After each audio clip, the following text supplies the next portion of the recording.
So, just under 2 months ago, on the 23rd of February, Galaxite Season 3 was released, and alongside it came a new game, Hyper Racers. It's essentially just a kart racing game. You could say it's a bit like Mario Kart, but I think the game is really good, and while I can't speak for everyone, I think most other people think it's a really good game too. So I thought, why not dedicate a whole video to talking about what I think makes Galaxite Hyper Racers such a fun game to play. Now you might be wondering why it's taken so long to make this video, because Hyper Racers has been out for almost 2 months now, but the main reasons are that it's given more time for big updates to come out that would affect Hyper Racers a lot, and it's also given me more time to formulate ideas to help make this video as in-depth as possible. So let's get started and take a deep dive into what makes Galaxite Hyper Racers such a good game.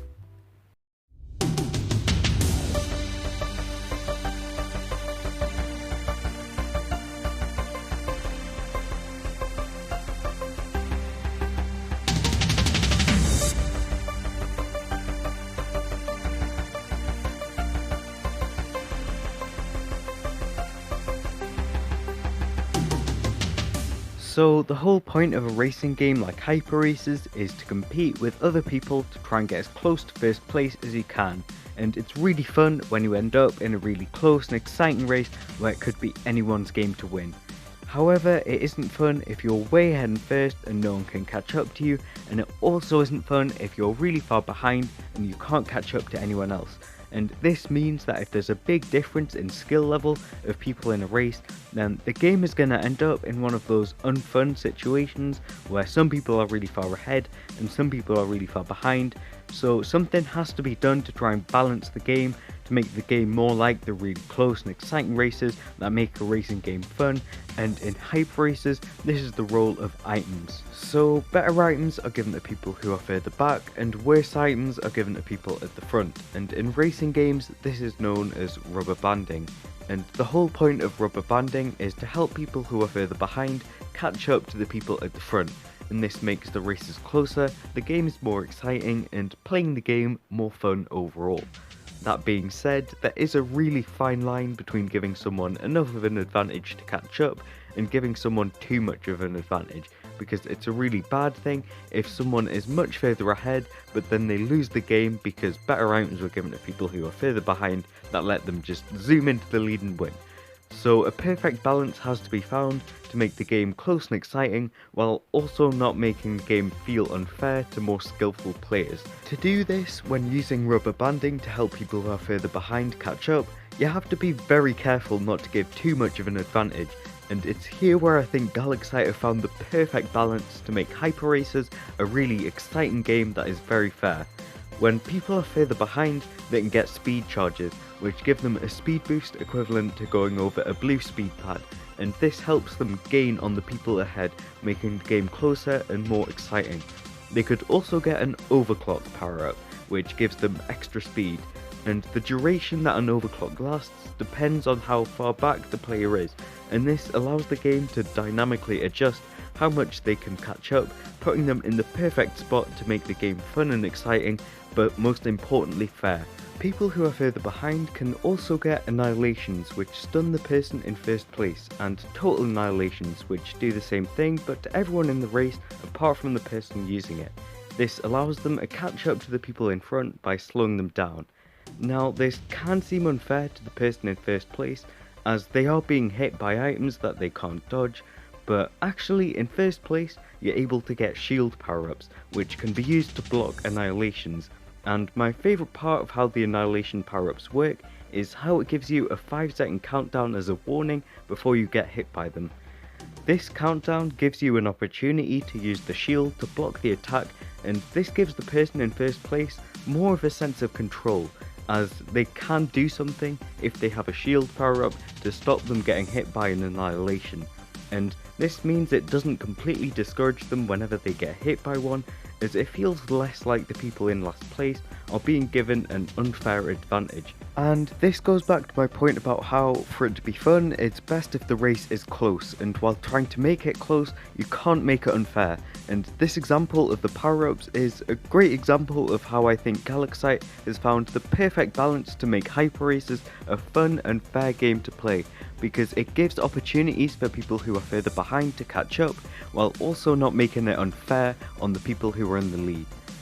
So apart from the normal racing experience where you just compete against other people to see who can get first, there's also another slightly less common way that people play Hyper Racers, and that is to simply grind to try and get as fast a time as you can for each track.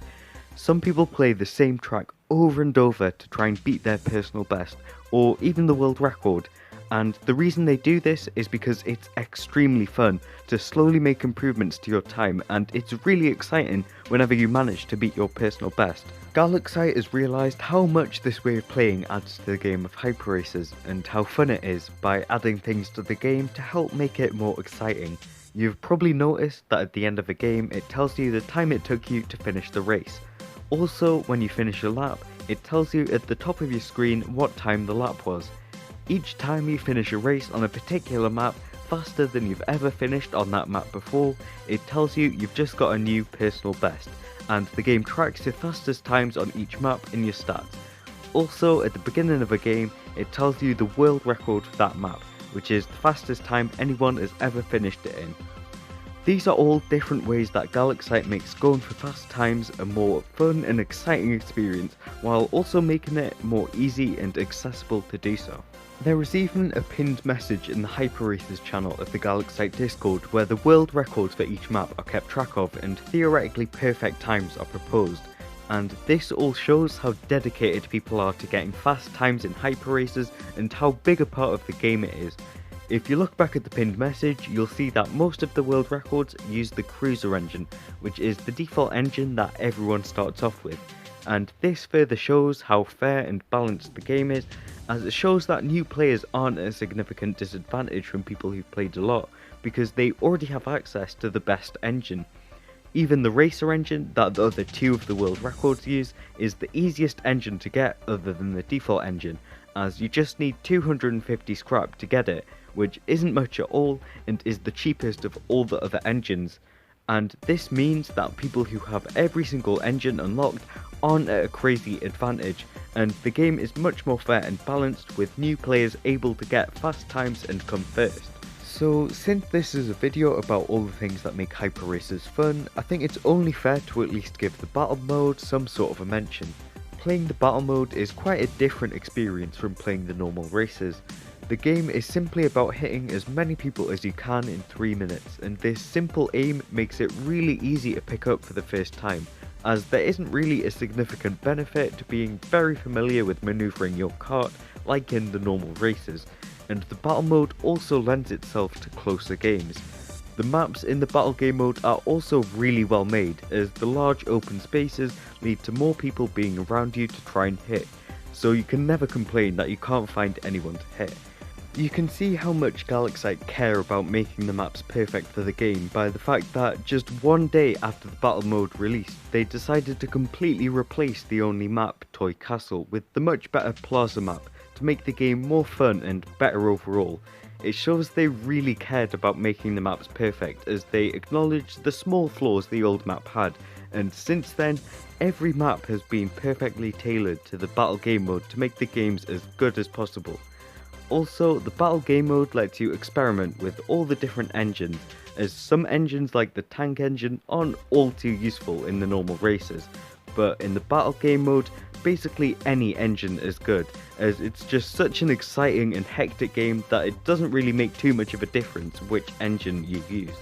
So that's basically it for all of the things I'm going to mention in this video. If I had all the time in the world, I could probably go on talking for much longer, but I'm just going to leave it here. But tell me in the comments what your opinions are on Hyper Racers, because I really want to know what you guys think, and if there's any other things that I haven't mentioned that you think are important.